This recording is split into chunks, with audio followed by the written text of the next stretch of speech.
رسوا ہو گئے.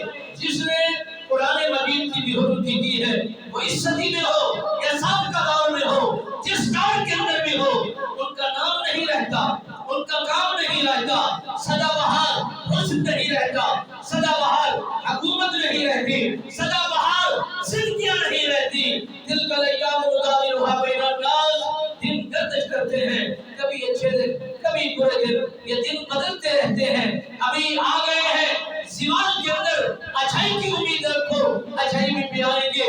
اگر اچھائی میں ہے تو شکرانے میں رہو، کہیں زوال اور امتحان کی ہم امتحان کی جال میں نہ پھنس جائیں اور اللہ ہم پر امتحان کی اس طرح کے میدان میں نہ اتار دے. توبہ کرتے رہیں، استغفار کرتے رہیں اور اللہ کی بارگاہ میں شکرانہ ادا کرتے رہیں. نعمتیں کھانے کے بعد جو اللہ کا شکر ادا کرتا ہے وہی رب کو محبوب لگتا ہے، پسند آتا ہے، اس کے ساتھ تعلق وابستہ ہوتا ہے، اس پر انعامات اور رحمتوں کی برسات کی جاتی ہے. رب بے نیاز ہمیں دین اسلام کے مطابق اپنی اپنی زندگیوں کو خوبصورت بنانے کی توفیق نصیب فرمائے.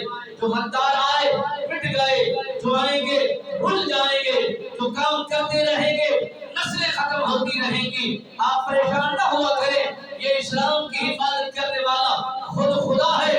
دل میں ضرور رکھا کریں جو کیا جا رہا ہے ظلم ہے، زیادتی ہے، ناانصافی ہے، دین اسلام سے غداری ہے. مالک بینیات ہر کلمہ پڑھنے والوں کو کامل ہدایت نصیب فرمائے اور سمجھ بوجھ نصیب فرمائے.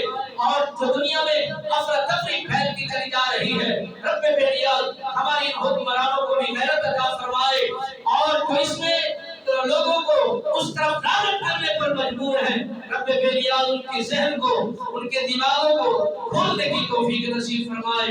ہم ان کے لیے دعا گو ہیں، ہم سبھی کے لیے دعا گو ہیں. مالک بینیات اس دین کے مطابق ہمیں اپنی زندگیوں کو سنوارنے کی توفیق نصیب فرمائے. آمین ثم آمین.